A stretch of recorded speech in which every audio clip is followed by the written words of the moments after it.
Hello everyone, welcome back for another edition of our virtual monthly meditations. I'm your instructor Mike. I'm happy to have you with me this evening. I wanted to do some more mantras for our practice tonight. Mantras that we have done before, but we're going to do them in a slightly different way. The mantras we had practiced recently was Hamsa and Soham. And the whole purpose of those techniques, Hamsa is more of an energizing mantra, Soham is more of a passive, slowing down kind of mantra. I wanted to combine both. So we're going to have a nice balance of these at the exact same time. I wouldn't necessarily call this more advanced, but just a different way of practicing techniques that we're already familiar with. And sometimes that's just really what we need to do. We just need to change our practice up. Even if we've done it before, we can still do it in a slightly different way. A few things you will probably need beforehand. A yoga mat if you got one, because we're going to do some stretches beforehand. Or if you have something to sit on, something that kind of props you up right, I would recommend definitely getting something like that. Like some people have prayer benches. Some people will just take a blanket, roll it up, and just kind of sit on it, wedge it right under their butt to prop their hips up and their spine as well. You may need a yoga block. If you got a yoga block, go ahead and grab one, and I can show you a seated posture for us to do with that particular prop. So pause the video, grab your stuff, and when you're ready, come on back, and we'll resume the practice. But when you're ready, just go ahead and lay on your mat. Take a moment here, just kind of settle in to your practice. Let's not just jump right into our stretches. Let's take a moment here to close the eyes, really observe the breath, see what our body is going through. Just taking the note, how do you feel today? Every day we do our practice, it's different, physically, emotionally, spiritually even. There's always going to be some slight differences. Just go ahead and just take those notes right now.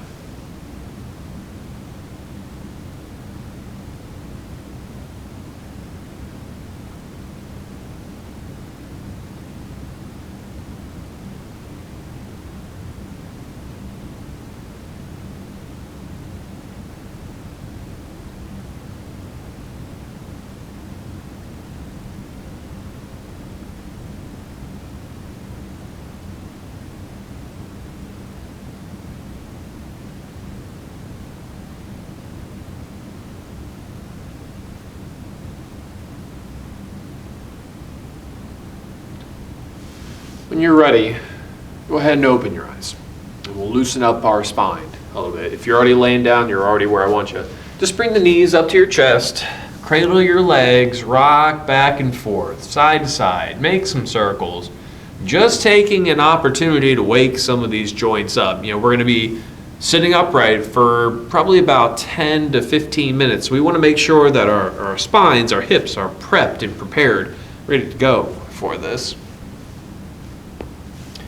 And trust me when I say it's miserable to meditate without stretching beforehand. I absolutely refuse to do any meditation unless I can do a little bit of yin, stretch out beforehand.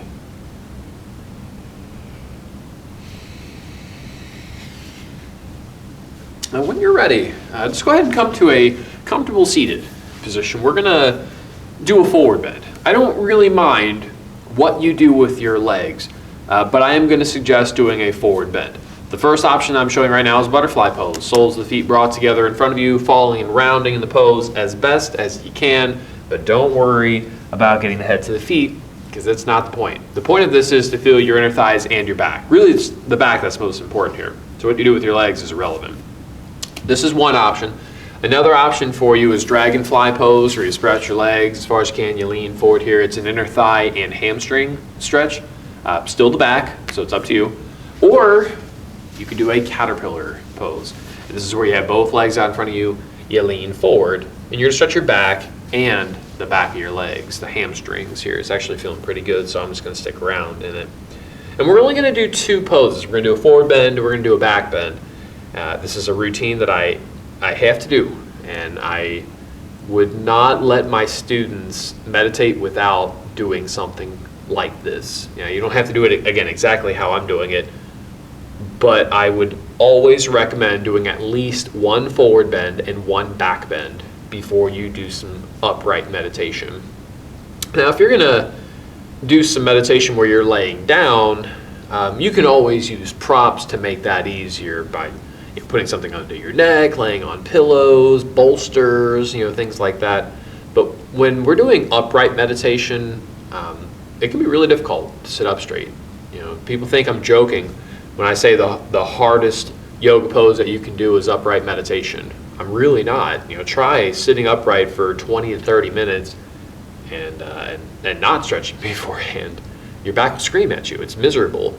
And again, the reason why we're doing this is to prevent that pain from happening during the practice. Because if we're only experiencing physical pain during the meditation, we're not going to do the meditation. All we're going to focus on is the pain that we're experiencing. So we want to make sure that we can relieve that before it happens.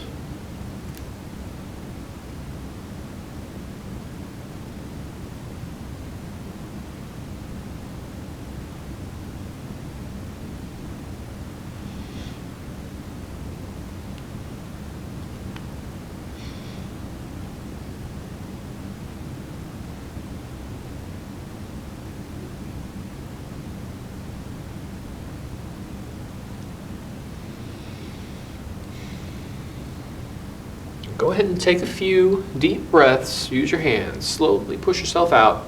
Go ahead and lean back and lay down. There's about 3 minutes in that forward bend. So just go ahead and rest for a moment.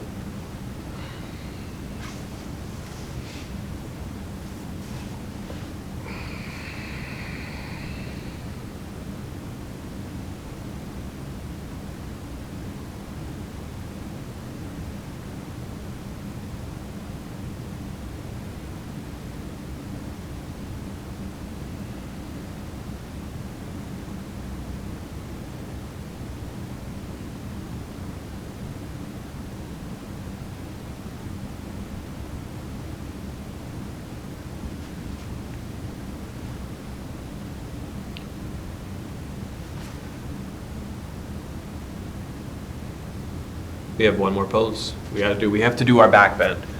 The Sphinx pose is going to be the pose that I suggest for you. Where you lay on your stomach. You prop up on your forearms and your elbows, and this is the pose.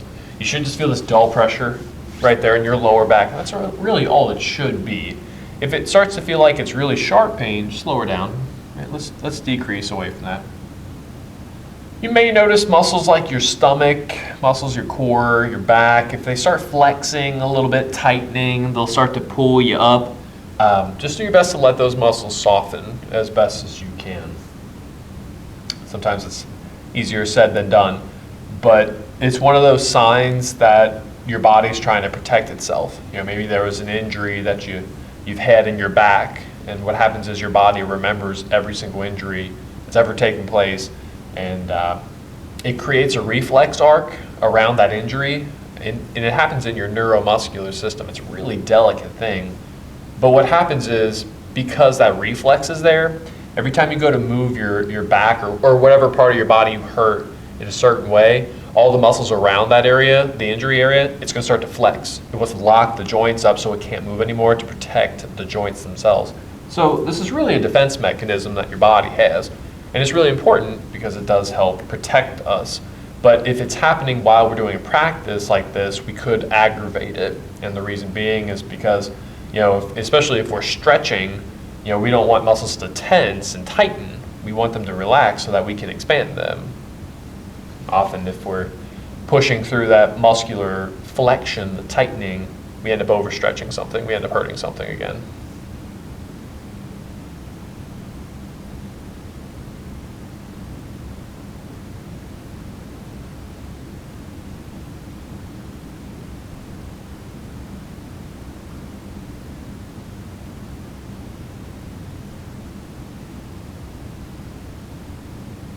When you are ready, though, there's your time. Just really slowly laying down here. Take a moment.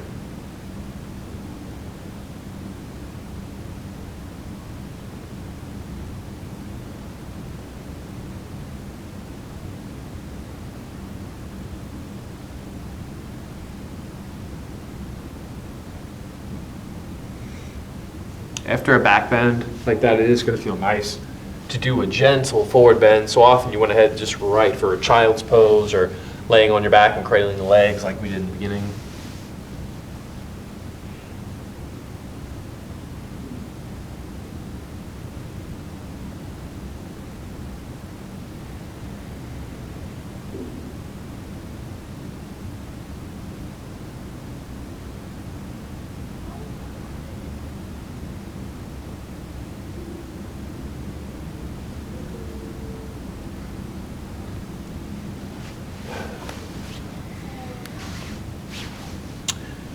We're ready for our meditation.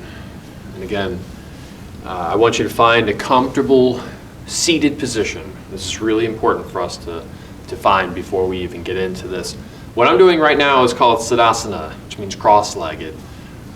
You may want to have like a hand towel or a blanket here to kind of roll up and wedge it right underneath your glutes. It helps to keep your pelvis stable, because what happens a lot of times when you're doing your meditation, your pelvis will either start going forward or it'll start going backward. Most likely it's going to go forward. And you're going to actually see this number. I'll show you from the side here. So when you first start off, right, you're all nice and pretty. But after a while, you start noticing this little number right here, right? That's your pelvis going forward. This is going to start causing back pain for you. So we want to try to find out how can we stabilize our spines and our hips. So props can sometimes help. So you just wedge that prop right here, right there under the butt. Or you could try Seiza, where you actually sit on your feet. Show you from the side here. With this one, same thing, prop upright. Actually, I'm kind of getting out of the camera there. So with it, just make sure your knees are okay. If you start feeling knee pain, I would advise not doing this pose or using a block. You just sit on the block, put it right underneath your glutes there, and that can really help out for you. I was going to just do Seiza, or sorry, Siddhasana today, cross-legged. It's just what my body wants to do. Just to briefly touch back on the techniques that we're going to practice, Hamsa and Soham, combining these mantras together. Hamsa is an energetic kind of technique where it really builds things up, speeds up the body. Soham's the opposite, slows things down, right? Calms things down. So what we're going to do, we're going to link our breath with the mantra. And this is all mental, unless you're on your own at your house and you feel comfortable doing it out loud. Most people don't, so I don't really force people to do that. But mentally, on your inhales, you're going to chant Hamsa, and mentally on your exhales, you will chant Soham. So again, Hamsa on the inhales, Soham on the exhales. And just so we all know what they mean, Hamsa means I am that, and Soham means that I am. So it's just the inversion of each other, in case you're interested in the Sanskrit translations behind that. But find your comfortable seated position, Siddhasana, Seiza, find your props, get yourself upright. Lean forward a little bit, and then steadily work yourself up into what feels like the most upright position. And then you go ahead and close your eyes. For the first minute, we're just going to focus on the breath. Breathe low in your belly, low in your diaphragm. If you want to double check this, place a hand on your stomach below the belly button. Feel the stomach expand when you take the inhale, feel it contract when you take the exhale. Just notice your breath for a moment. Watching its rhythm, its natural rhythm, without you controlling it.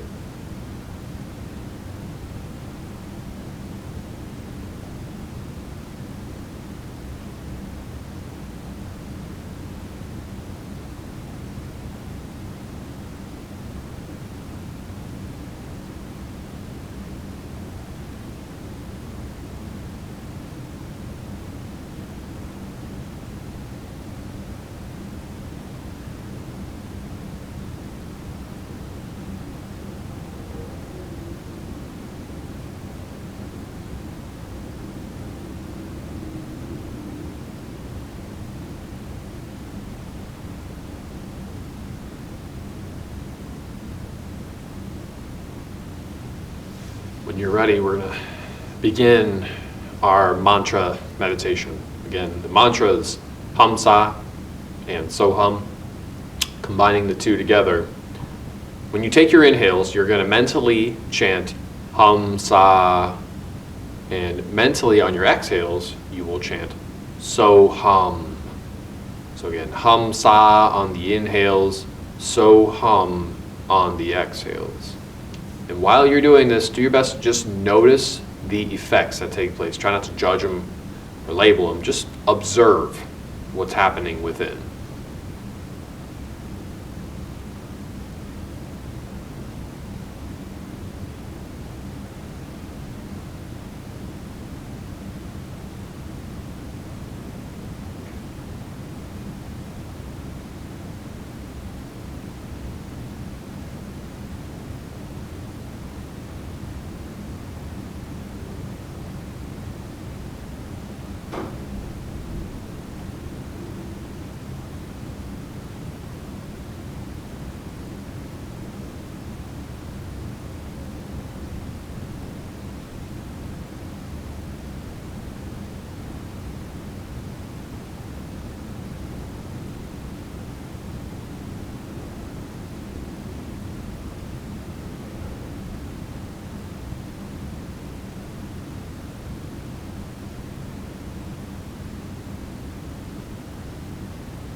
take a few deep breaths, releasing the mantra, just taking a minute just to observe the effects of the mantra itself.